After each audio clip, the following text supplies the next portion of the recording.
Hey YouTube, guitar vocalist here, back with another no-nonsense video about how to up your guitar vocalist game.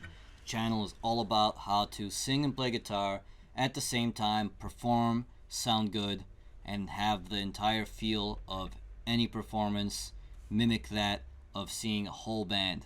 So this video will both teach you how to improvise while also teaching you how to step up your chord game.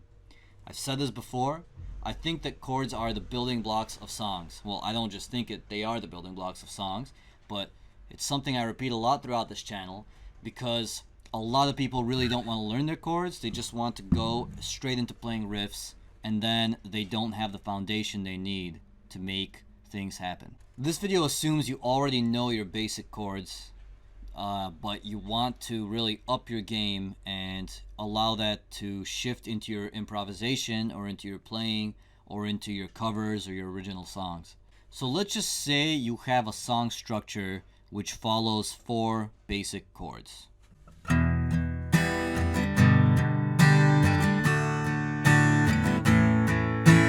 just playing E minor, G, D, A.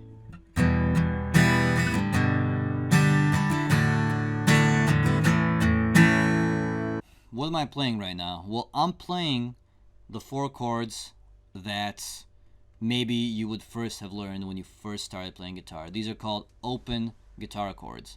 What that means is that some of the strings are open, so it's very easy for you to properly finger that chord. So if you'll notice, my guitar, it's just 2 fingers for E, it's just 3 fingers for G. You could do 4 also like that if you want. It's just these 3 fingers and then these 3 fingers. So it's actually quite easy for me to play these chords without straining, right? So that is the first version of chords out there, open guitar chords. This is the first thing anyone should learn because they're the easiest and they're the most common. However, some notes don't really work well like that. Like, what if you want to play F sharp? E minor is here, but you'd have to move it up here for F sharp minor. And that gives you your second version of chords that you should learn, and these are the bar chords. Okay, I always thought bar stood for a bar, like B-A-R, you know, but actually it's bar chord is the proper naming for it. I've been calling them bar because what you do is you actually bar it with your finger like this. Maybe that's related, I don't know. If someone knows the history for why it's called bar, if it has anything to do with actually barring, that'd be interesting. But anyway, a 6-string bar chord is basically you just have this shape all the way throughout. These were the 6 strings. The problem with bar chords is that you actually kind of struggle with maintaining them long term because it's a lot of power and pressure. So if you're playing a song long term, you kind of need to shake out your hand a bit. Anyway, those were the 6-string. There's also the 5-string bar chord shapes, which look like this.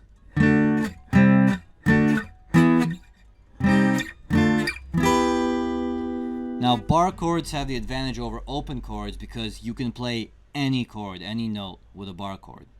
And also, what that allows you to do now that you know open and bar chords is you can alternate, right? So I played this rhythm before. Now I can improvise.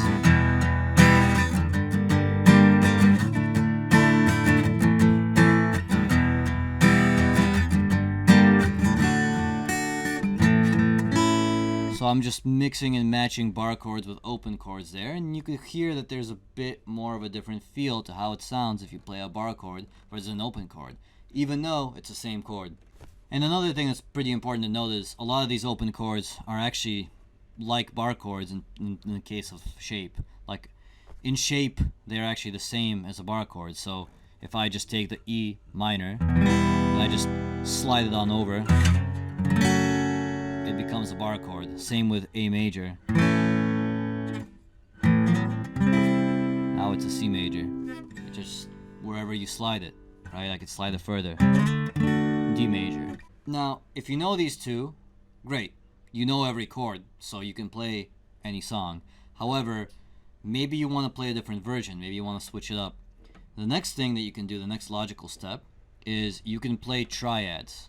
What are triads? A triad is basically just any 3 notes put together into a chord. But you can play many kinds of triads on guitar. So you can play the triads up here. So with E minor, it would be up here. Just these 3 notes. Or you can play the triad as a power chord. So power chords are essentially triads, if you think about it. But the power chord doesn't include the major or minor third, whereas this triad, for example, does. So it's important to just know the shape of your triad and which parts of a chord it includes. Now, you can see with triads, you have this. You have using the bottom 3 strings. Should I say top 3 strings? I always mess that up.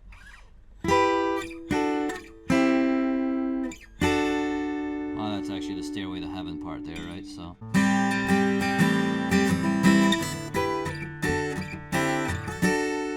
that was actually like how that part goes in Stairway to Heaven. So you're just playing a triad of these top 3 strings. Now let's try that again with our rhythm we started with.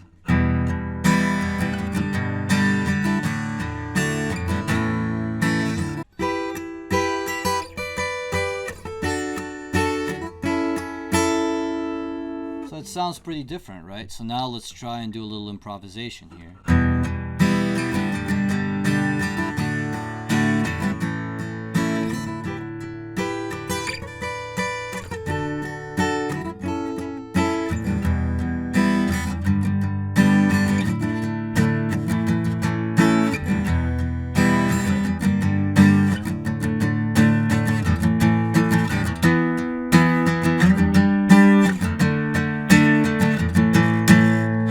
So I shifted there in between power chords, some triads, some bar chords, some open guitar chords, and you could see how the song changes and gives you a different feel. In addition to triads, you can also do dyads, which is just 2 chords. So if this were a power chord, you could just do this, and that's just a 5th. You could also do a 4th. You could also do a 3rd. And the 3rd, this is the shape if it's major, and this is the shape if it is minor. And you could actually play a dyad like this, you could play a triad like this. There's a lot of options there, and you know what you need to do is you need to just look up common guitar triads and dyads, which is a little bit beyond the scope of this video. It requires work from you.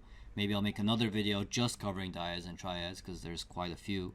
But the idea is you want to cycle all of these.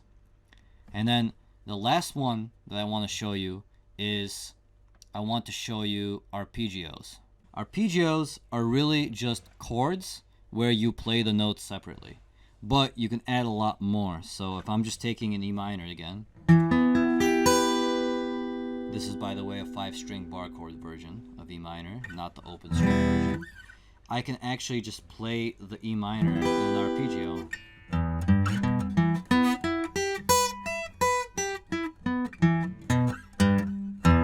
That gives me even more freedom if I know these arpeggio shapes to play a chord or improvise or do whatever. Also, it's very used in sweep picking if you're doing really fast, crazy rhythm stuff, but I don't have an electric guitar on me, and nor am I very good at sweep picking, so we'll skip that part. And actually, I said that was the last thing, but I just thought of another little bonus tip that you can do, and this is, if you know your bar chords and all these other chords I showed you, you can actually put together some interesting versions of it. For instance, maybe you've heard this song by Iron Maiden, Hallowed Be Thy Name.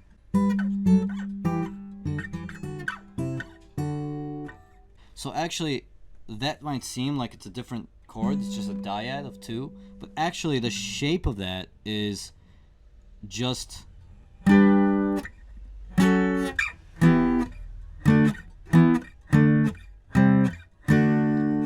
bar chords, except they're just playing notes on the B string and on the A string that would be in the bar chord, and they're just doing it together like this.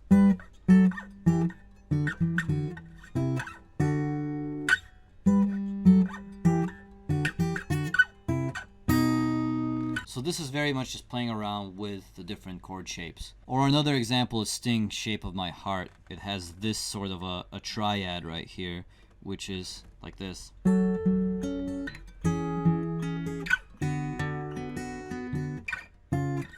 That is a triad of notes also. It's just a different shape. Again, triads are pretty interesting. Maybe I'll make a separate video on just that sometime. Now, if I know all of this, and if I know that I'm not, by the way, limited to just strumming a chord, I can go up and down like that too, I can actually do a lot of improvisation with that original rhythm we started with. So here we go.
So just me messing around there, you know, just trying some different stuff to show you, but you really have so much freedom when you know all these chord versions. And now I understand that you're kind of robotically switching between these, and you're not really improvising so much as just robotically playing all of these chord versions to show off what you know. Kind of like when a guitarist solos and then just sort of goes up and down, but doesn't actually play anything, just is sort of noodling.